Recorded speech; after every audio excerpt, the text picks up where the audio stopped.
How to identify and defeat narcissistic manipulation techniques. As a kind of psychological abuse, gaslighting can have far-reaching consequences for the victim's mental, spiritual, and emotional well-being, yet it can be difficult to recognize in its early stages. Narcissists regularly use gaslighting in their hostile interactions with others. Gaslighting occurs when someone causes you to question your sanity by making you doubt your own beliefs, memories, and identity. And narcissists achieve their goals by lying, exaggerating, denying, and by manipulating others around them. When a partner or close friend does this on purpose, it's called emotional manipulation. Someone is gaslighting you if they try to make you believe you were responsible for what occurred to you. As a result, it will be hard on their feelings and their outlook.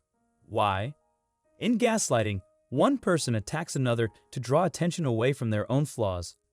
The Spanish expression, to flip the cake unto the other, is a perfect metaphor for this tactic.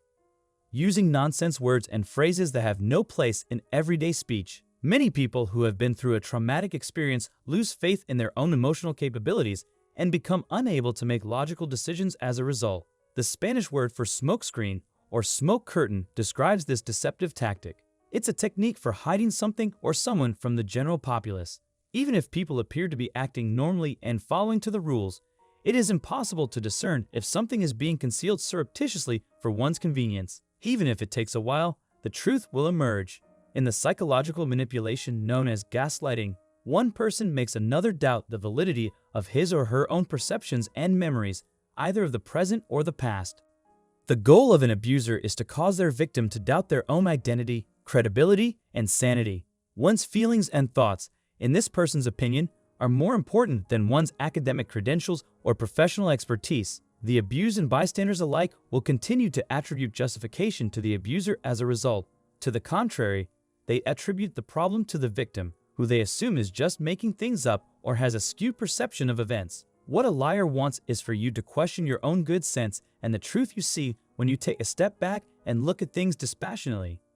People will tell you to tone it down, that you're being overdramatic, and that your emotions are all over the place.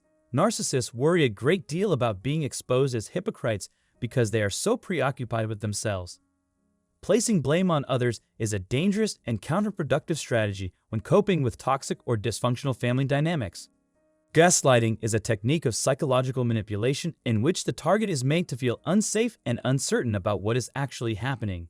The term gaslighting refers to a pattern of manipulation in which both the abuser, the gaslighter, and the victim, the gaslighted, share responsibility, even though the victim might not realize it.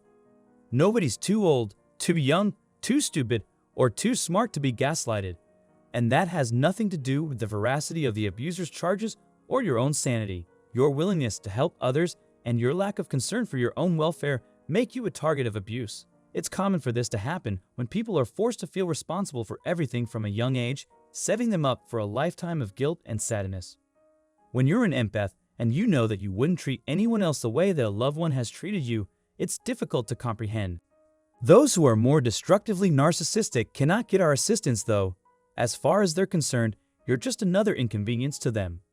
If you do nothing, the abuser will likely keep trying to shift the blame away from themselves and onto you. A person is gaslighting you if they make you feel uncomfortable or if they demand an explanation or a defense. Just when someone expresses concern or takes other acts that seem anxious, it does not mean they actually care.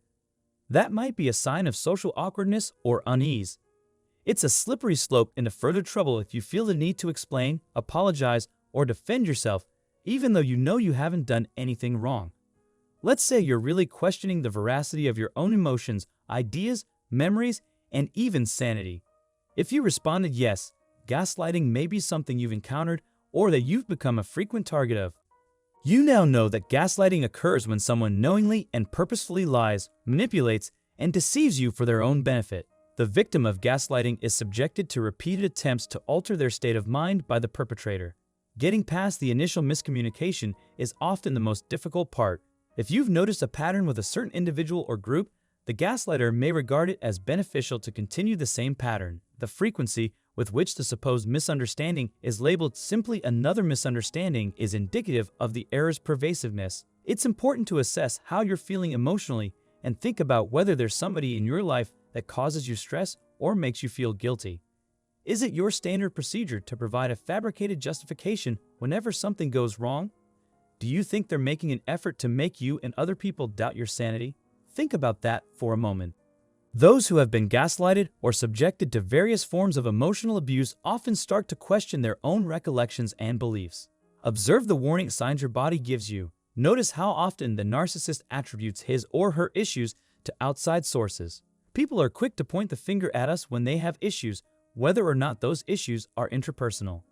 Laughing at us and disseminating false information gives them a sense of satisfaction. They want to make everyone think that they're superior to everyone else. A person's feeling of self-worth and self-esteem can be damaged in any relationship if they are constantly made to feel like the other person isn't paying attention or, worse, foolish, silly, inadequate, or inferior. Doing something so devious requires either cunning or callousness. Any decent person will see through the narcissist's attempts to gaslight them. Repeatedly being made to feel bad about themselves by being told they'll never be loved can cause them to start believing it. It's not hard to see how this would motivate people to try even harder to get the adoration, acclaim, and esteem they've always craved. Nothing in this is even somewhat true. The narcissist may experience an increase in self-confidence and a sense of mastery as a result.